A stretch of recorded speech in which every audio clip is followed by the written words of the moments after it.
Doğu Türkistan'ın Kagılık kentinden 3 kardeş olan Hindistan hapishanesindeki Adil Dursun, Abduhalık Dursun ve Abdusalam Dursun'un avukatı, bu 3 kardeşin Çin'e gönderilme tehlikesi yaşadığını, Amerika ve Kanada gibi Avrupa devletlerinin onları Çin'e gönderilmekten kurtarmasını istedi. Avukat Muhammed Shafi Lasu, Hindistan İçişleri Bakanlığı'nın şu anda Keşmir'in Jammu kentindeki bir hapishaneye taşınan ve Çin'e iade edilecek olan Uygur mültecilerin siyasi sığınma talebini reddettiğini söyledi.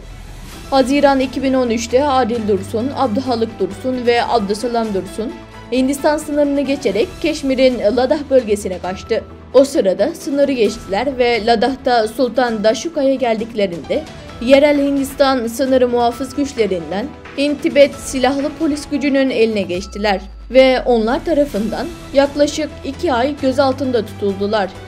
2 aylık sorgulamaları sırasında Hind-Tibet silahlı polis gücü Hindistan sınırını yasa dışı bir şekilde tekneyle geçtiklerini kabul etmeleri dışında onlarda yanlış bir şey bulamadı. 2 aylık sorgulamanın ardından kardeşlerin Keşmir'deki bir polis karakoluna teslim edildiği, Hindistan sınırına yasa dışı giriş yapmakla suçlandıklarını ve geçiş suçundan Temmuz 2014'te 18 ay hapis cezası verildiği ortaya çıktı. 2015 yılında Hindistan Keşmir'deki özel bir güvenlik yasası uyarınca üçlü yeniden suçlanarak davaları 10 yıl tutukluluğa yol açan yasal bir boşluğa düştü. Uygur mültecilerin Keşmirli avukatı Muhammed Shafi Lasu, Hindistan hükümetinin gözaltındakileri Jammu Keşmir Kamu Güvenliği Yasası kapsamında koyduğunu ve her 6 ayda bir hapiste kalma müddetini uzattığını söyledi. Muhammed Shafi Lasu, 14 Haziran'da verdiği bir röportajında şunları söyledi. Kardeşler Ladakh bölgesindeki mahkeme tarafından yargılandılar ve sınırı formalite olmaksızın yasa dışı yollardan geçmekten 18 ay hapis cezası verildi. 1 yıl 6 aylık hapis cezalarını tamamladıktan sonra Jammu ve Keşmir Kamu Güvenliği Yasası uyarınca Hindistan hükümeti tarafından tekrar kaçırıldılar. Yasa o kadar katı ki hükümet insanları yargılamadan şartsız tutuklayabiliyor. Muhammed Shafi Lasu, Hindistan hükümetinin Çin ile ilgili endişeleri nedeniyle bu insanları serbest bırakmaktan çekindiğini söyledi. Ayrıca BM Mülteci Ajansı'na başvurmasına rağmen kendisini reddettiklerini ve Hindistan'ın kendilerine siyasi sığınma hakkı vermesi halinde kendilerine yardım edebileceklerini söyledi. Muhammed Shafi Lasu, bu hükümet Çin tarafından tehdit ediliyor dedi. Bu çocukları serbest bırakırlarsa onlara siyasi sığınma hakkı vermek zorunda kalırlar. Bu yüzden hapisten çıkarmamak için elinden geleni yapıyorlar.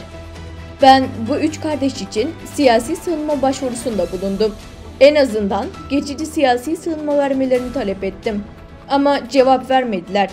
Birleşmiş Milletler Mülteciler Yüksek Komiserliğine de başvurdum. Bu tür davalarla ilgilenme yetkisinin olmadığını söylediler. Devlet bu kişileri mülteci ilan ederse biz de onlara mülteci statüsü veririz. Eğer devlet de tanırsa her türlü yardımı yaparız dediler. Ancak Muhammed Shafi Lasu, BM Mülteci Ajansı'nın başka mülteciler için böyle bir iddiada bulunmadığını söyledi. 13 Haziran'da Hindistan'daki Birleşmiş Milletler Mülteciler Yüksek Komiserliği ile temasa geçtik ve onlardan bunu açıklamalarını istedik. Mülteci ofisinde görevli Rama Davivet, ziyaret başvurumuzu yazılı olarak göndermemizi istedi. Yazılı talebimizi e-posta ile iletmemize rağmen şu ana kadar bir yanıt alamadık.